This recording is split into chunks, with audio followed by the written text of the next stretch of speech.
Hermanos, yo les invito en este momento a que puedan tomar sus Biblias y ir a Gálatas capítulo 5, del versículo 2 al 12. Vamos a estar en nuestro tiempo de meditar en la palabra de Dios a través de la predicación. Así que si pueden ir abriendo sus Biblias en Gálatas 5, del 2 al 12.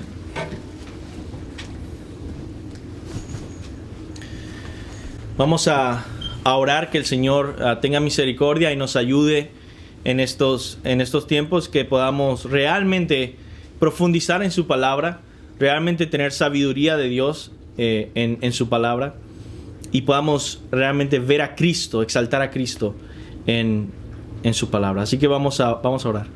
Señor, te pido, Dios, que seas tú teniendo misericordia de nosotros, Señor. Que seas tú guiándonos hacia tu palabra, hacia Jesucristo, para encontrar en Él toda nuestra satisfacción, Señor. Te lo pido, Dios, en el nombre de Jesús. Amén. Pues como estábamos viendo en la carta a los Gálatas, Pablo se entera de que hay falsos maestros y que están desviando la fe de los cristianos en Galacia. Esos falsos maestros eran judaizantes, ¿verdad? Ellos estaban enseñando que los cristianos debían vivir como judíos para poder ser salvos, para poder ser parte del pueblo de Dios.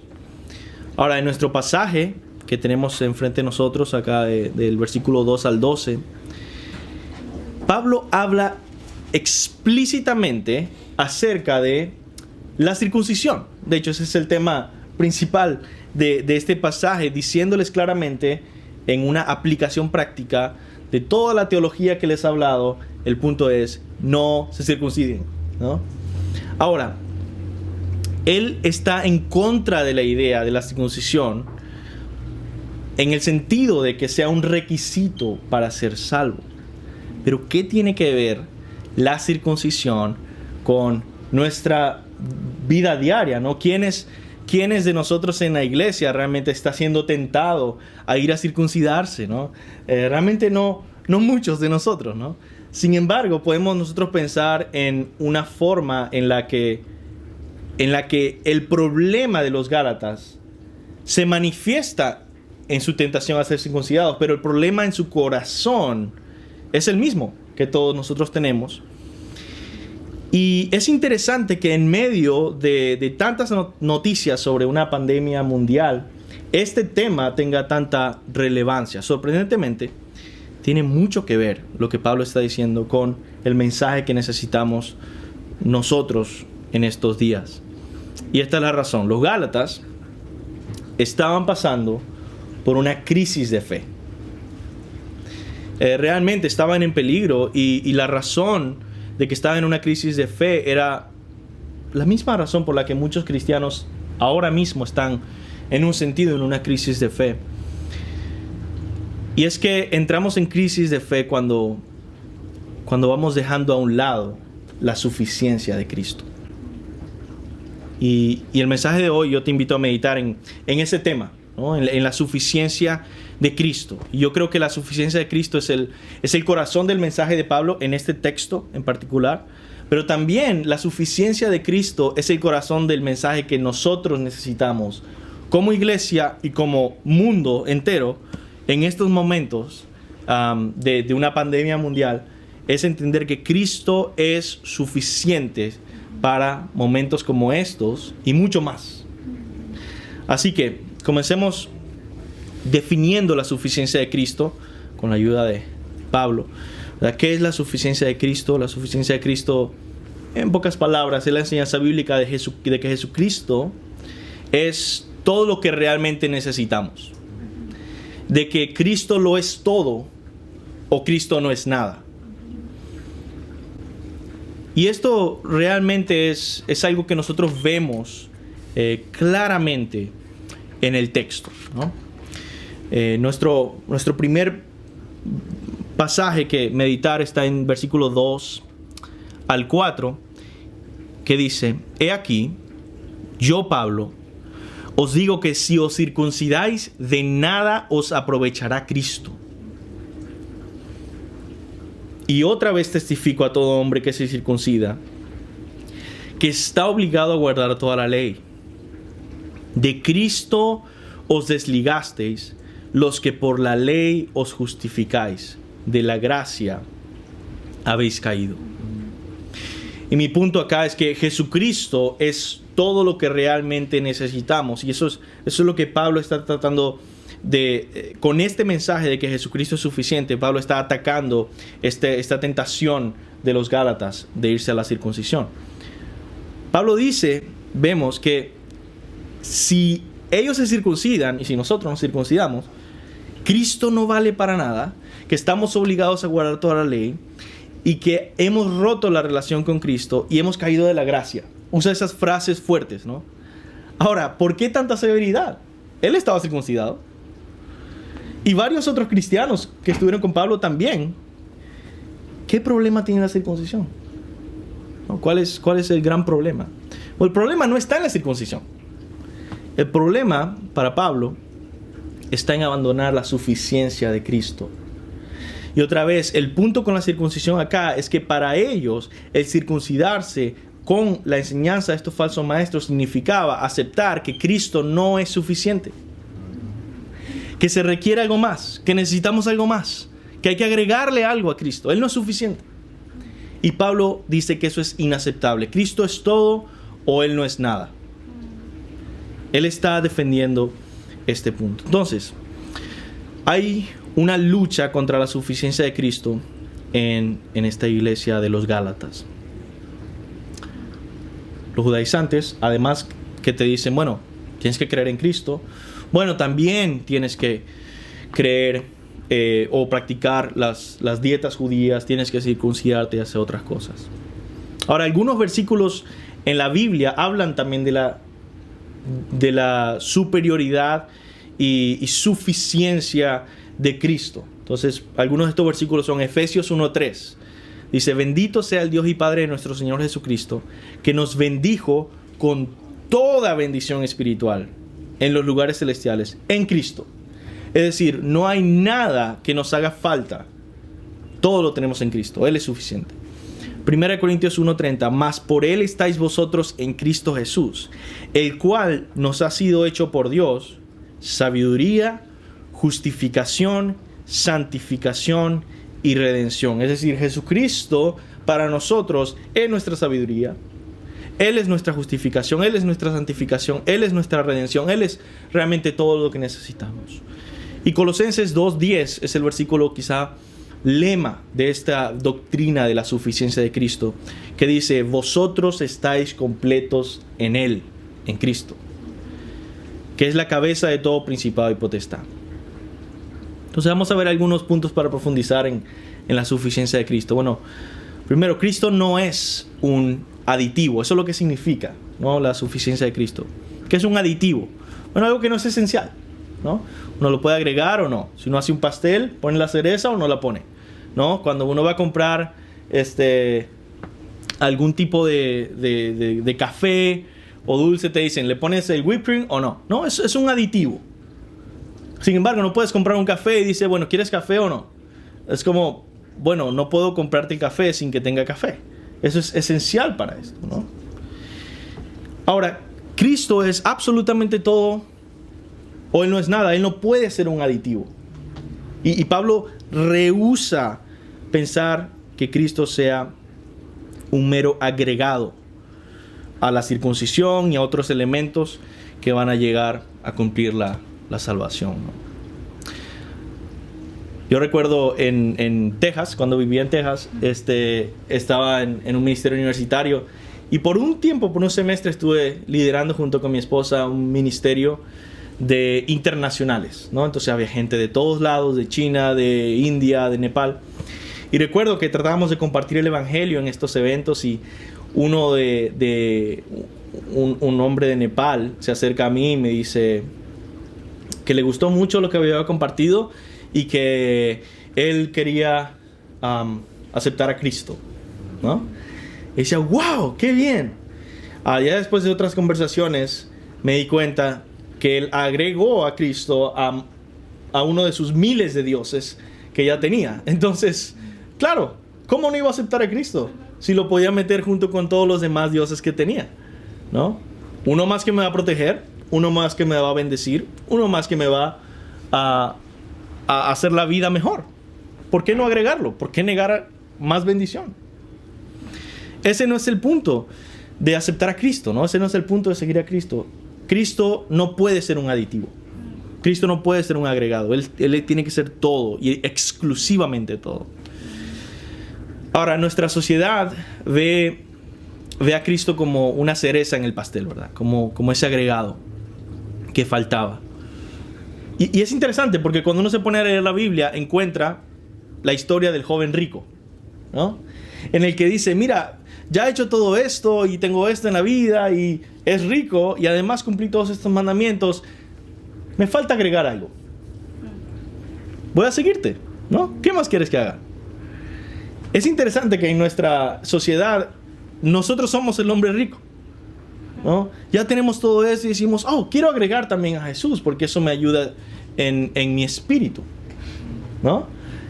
Entonces nosotros tenemos que pensar profundamente en qué significa la suficiencia de Cristo en nuestros momentos. Ahora, en este momento de tantas noticias acerca de la pandemia, del virus, la gente está por multitudes acudiendo a Dios y a Jesucristo, pero no por las razones correctas. ¿Verdad? Lo ven como ese comodín de salud, una forma de ganar puntos con Dios, ¿no? Se ve como a Cristo como un tipo de repelente contra la enfermedad. Por ahora, después se va el virus y ya no necesito el repelente, o sí. Se acaba el verano y ya no tengo que matar mosquitos. Entonces, necesito a Jesús ahorita para la enfermedad. Entonces, en esta situación, la suficiencia de Cristo significa que nosotros debemos acercarnos a Él porque queremos la gloria, la honra, la majestad que solamente Cristo tiene infinitamente, porque Él es digno de adoración y no porque Él nos pueda dar algo o nos pueda proteger o porque Él va a poner ángeles alrededor y cuando alguien estornude va a bloquear los estornudos, ¿no? Ese no es el punto de seguir a Cristo. ¿Cuántas personas conocemos en nuestros países quizá que conocían a algún criminal que tenía algunas tarjetitas de santos que le protegían mientras iban a hacer el crimen? ¿No? Esa es la misma idea que mucha gente tiene acerca de Jesús en estos días. Y eso no es posible. Ahora, algo que nosotros queremos pensar es que aún ni siquiera hemos comenzado a profundizar, a percibir la suficiencia de Cristo, ¿no? Un libro antiguo se llamaba Tu Dios aún es muy pequeño, ¿no? Y así, la verdad, nuestra visión de Jesucristo quizá todavía es muy pequeña. Y lo es. La verdad que sí, vamos a pasar toda la eternidad profundizando más y más y más y más en Él. Y debemos estar conscientes de que pase lo que pase, aunque tengamos un doctorado en teología, nuestra visión de Jesucristo, de la gloria, majestad y sublimidad de Jesucristo es muy pequeña. O sea que hay mucho más, mucho más. Él es, en otras palabras, mucho más suficiente de lo que jamás vayamos a pensar. Por ejemplo, muchas veces decimos que Cristo es suficiente. ¿Por qué? Porque Él llena todas mis necesidades. Ahora, eso está bien. Sin embargo, debemos reconocer que nuestras necesidades no son el estándar por el cual Jesucristo decimos que Él es suficiente, ¿no? Es como decir que nuestras necesidades fueran un vaso y decir que Jesucristo lo llenó hasta el tope, ¿no? Por eso, Él es suficiente. Bueno, esa es la idea equivocada. Esa no es la idea bíblica de que Jesús es suficiente. No que Él cumple y llega a nuestros estándares y ya, por eso Él es suficiente. Si nosotros nos dieran una tarea de ir a descubrir un nuevo mar y ver qué tanta agua hay, ¿no? Y nos dan una cubeta y nosotros llegamos con el reporte diciendo que hay suficiente para llenar la cubeta. No estamos diciendo una mentira, pero estamos representando mal el descubrimiento que hicimos de encontrar un mar que sea infinitamente profundo e infinitamente grande. ¿no? Más bien diríamos, mira, puedes meter 1,000 millones de cubetas ahí, llenarlas todas y ni siquiera comenzarías a entender la profundidad de ese mar. Ese es Jesucristo. Y nosotros, nuestros estándares para nada determinan lo suficiente que Él es. Él es más allá de todo lo que nosotros podamos imaginar y pensar. Así que nosotros debemos entender esto de la suficiencia de Cristo y saber que el pertenecerle a Cristo es nuestra única esperanza inmutable. Ahora, ¿cuánta gente está buscando esperanza en estos momentos? Un sentido de seguridad y estabilidad. Muchísima gente, ¿no? Sin embargo, el cristiano debe pensar diferente. Me encantó un libro que estaba leyendo que decía: las verdades cristianas son tan profundas y incomprensibles para el mundo que nosotros podemos ver a un hombre que no es cristiano y que tiene un buen salario y su jardín está reverdeciendo y tiene flores saludables y su familia está intacta, y decir, ese hombre tiene la maldición de Dios sobre él. Y podemos ver a uno que está enfermo, convaleciendo, sus familiares muriendo, su jardín todo desolado, y decir, si es cristiano, la bendición de Dios está sobre ese hombre. Porque otra vez, los estándares de la doctrina y la fe cristiana son tan desconocidos para este mundo. Así que, ¿cómo nosotros encontramos una esperanza en este tiempo? Bueno, de una forma que el mundo no conoce. Y les quiero compartir una pieza de sabiduría antigua, reformada, que me encanta, ¿no? Y está en todas las camisetas de Highview, en español, en la parte de atrás. Se inspiró de esta parte, ¿no? Que es el Catecismo Reformado de Heidelberg. Su primera pregunta, que dice: ¿cuál es tu único consuelo, tanto en la vida como en la muerte? Esa es una pregunta, ¿no? ¿Cuál sería tu consuelo? ¿Cuál es tu consuelo, tanto en la vida como en la muerte? Y esta es la respuesta que tiene el Catecismo Reformado de Heidelberg: que no me pertenezco a mí mismo, sino que pertenezco en cuerpo y alma, en la vida y en la muerte, a mi fiel Salvador Jesucristo, quien pagó por completo todos mis pecados con su preciosa sangre, que me ha librado de la tiranía del diablo. Él también puede cuidar de mí, de tal manera que ni un solo cabello de mi cabeza puede caer sin la voluntad de mi Padre que está en el cielo. Por cierto, es necesario que todas las cosas obren para mi salvación. Porque pertenezco a Cristo, Él, mediante su Espíritu, me asegura la vida eterna y me hace completamente dispuesto y listo para vivir para Él de ahora en adelante. Por eso nuestra camiseta dice: no me pertenezco a mí mismo, he sido comprado por un precio. Por esta pregunta del Catecismo de Heidelberg. El punto es este: no te distraigas de Cristo, ¿no? En estas inundación de noticias constantes, es tan fácil dejarse distraer de Cristo. Y ese es el error de los Gálatas que Pablo está atacando. No dejen distraerse por los judaizantes, no dejen distraerse por aquellos que quieren que se enfoquen en la circuncisión o en cualquier cosa. Pablo no es que odia específicamente la circuncisión, es que es lo que particularmente les está distrayendo a los Gálatas. ¿Qué es lo que particularmente nos está distrayendo a nosotros? De enfocarnos en la suficiencia de Cristo, en que en Él realmente tenemos el gozo. Ahora vamos a nuestro segundo punto rápidamente: es que la suficiencia de Cristo moldea la manera en que nosotros vamos a vivir. Es decir, no es algo solamente que está en nuestra mente y nuestro corazón, sino que la forma en que vivimos, obramos, actuamos, cambia porque creemos que Cristo es suficiente.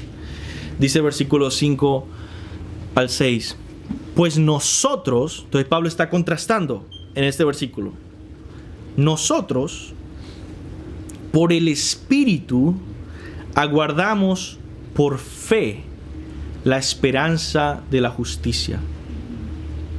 No como la circuncisión, no como que queremos ahorita mismo tener una señal de que ya somos justos, por así decirlo, física.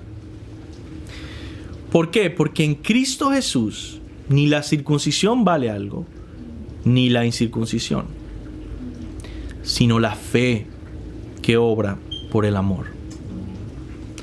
Entonces aquí Pablo nos muestra las marcas distintivas de alguien que vive y cree en la suficiencia de Cristo. Está contrastando, ¿verdad? Ellos no están creyendo en la suficiencia de Cristo en ese momento. Él está diciendo cómo se ve alguien que sí cree. Nosotros, dice, por el Espíritu aguardamos por fe la esperanza de la justicia. Ahora quizá hay 4 cosas que podemos ver en ese versículo. Primero, vive por fe y no por vista. No por algo que sea tangible. Vive realmente como alguien que es extranjero en este mundo, que tiene un estilo de vida que es por fe en aquel que es invisible. Segundo, vive en el Espíritu, no en la carne. Otra vez, Pablo, ¿cuántas veces ha contrastado esto en la carta? ¿No? Increíble. Y él está diciendo, nosotros por el Espíritu aguardamos por fe la esperanza de la justicia. No es en nuestras propias fuerzas. Y eso es interesante porque yo estoy hablando ahora de quizás ser más espirituales en un sentido, de enfocarnos más en Cristo, de ser diferentes al mundo. Sin embargo, todas esas cosas nosotros no las podemos hacer. Es el Espíritu realmente, y en dependencia de Él, que decimos, Señor, ten misericordia para que yo pueda tener paz en este tiempo, tener fe en este tiempo, no entrar en pánico, no deshonrarte en la forma en que estoy reaccionando ante las noticias, porque no es en mis fuerzas, es el Espíritu. Entonces no es que los cristianos somos más fuertes, más determinados, no, es que tenemos al Espíritu Santo y eso nunca se debe olvidar. Tercero, vive aguardando la esperanza futura, no aferrado a esta vida terrenal, ¿verdad? Pablo está hablando que aguardamos por fe la esperanza de la justicia. Está hablando de escatología, no está hablando del día en el que vamos a ver a Cristo, el día en el que vamos a entrar en la eternidad con Él, el día en el que vamos a tener las recompensas que Él nos ha prometido, el día en el que todo va a ser gozo con nosotros. Y ese día no es hoy precisamente. Por eso es que ese hombre cristiano puede tener un jardín que está todo desolado y una familia que está muriéndose, porque el punto es que él está viviendo gozoso en la esperanza futura, no en este mundo caído y pecador o lo que le pueda ofrecer.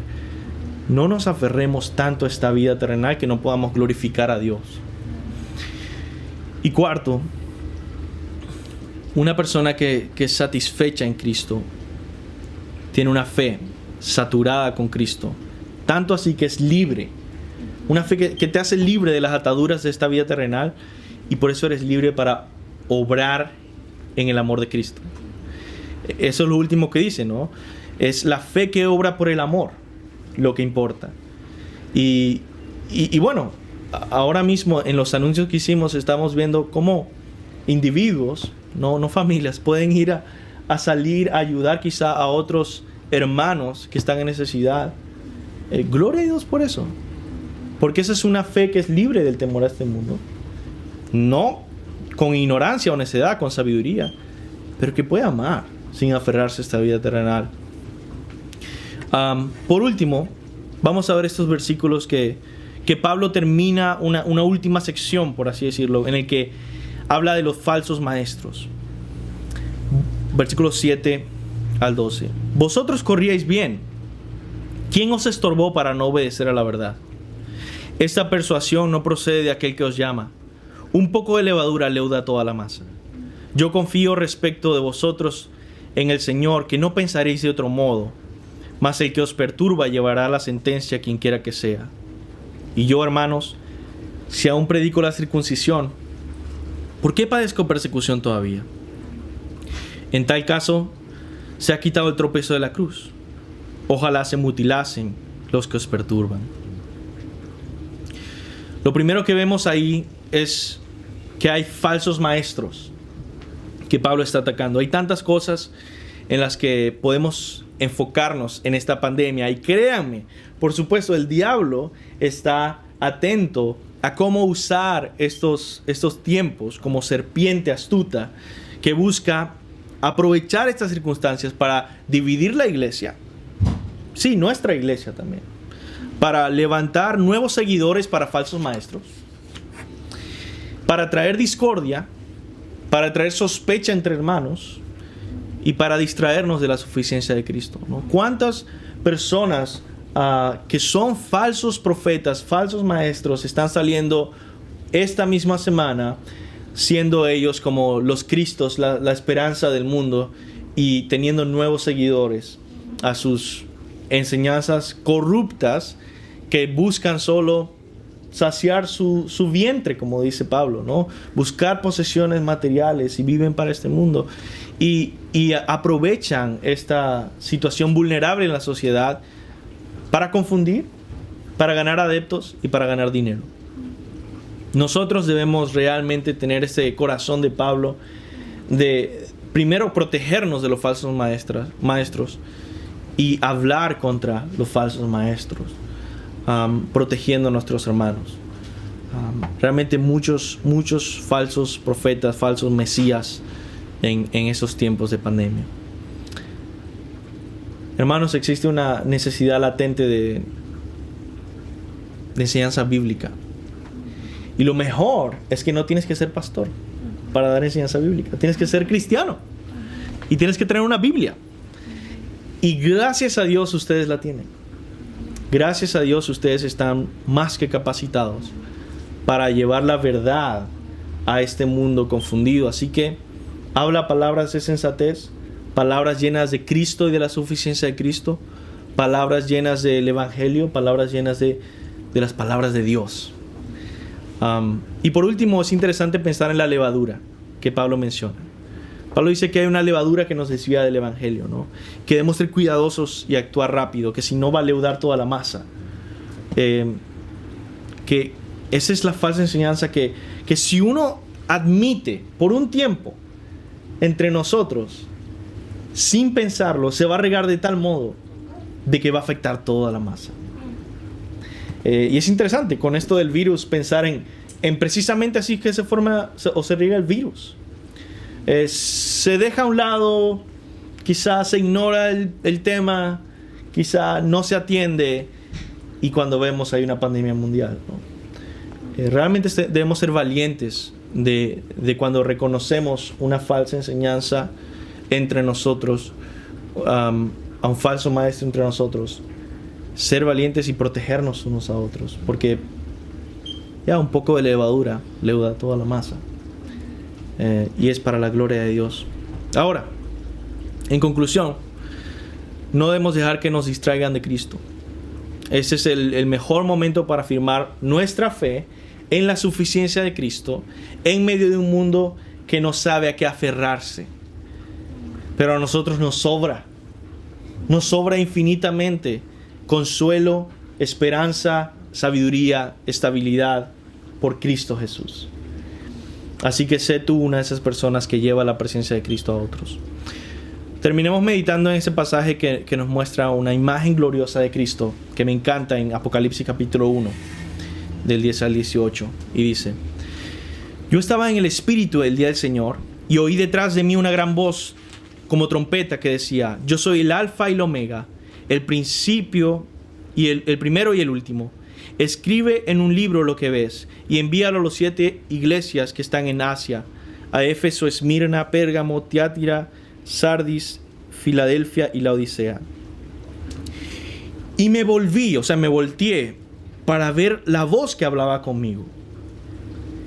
Y vuelto vi 7 candeleros de oro, y en medio de los 7 candeleros a uno semejante al Hijo del Hombre, vestido de una ropa que llegaba hasta los pies, ceñido por el pecho con un cinto de oro. Su cabeza y sus cabellos eran blancos como la blanca lana, como nieve, sus ojos como llamas de fuego, y sus pies semejantes al bronce bruñido, refulgente como en un horno, y su voz como estruendo de muchas aguas.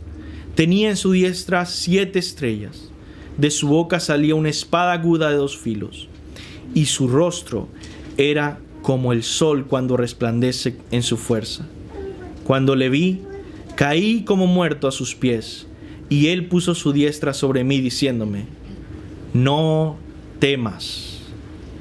Yo soy el primero y el último, el que vivo y estuve muerto, mas he aquí que vivo por los siglos de los siglos. Amén. Y tengo las llaves de la muerte y del Hades. Así que con esa palabra vamos a adorar al Señor con un último canto.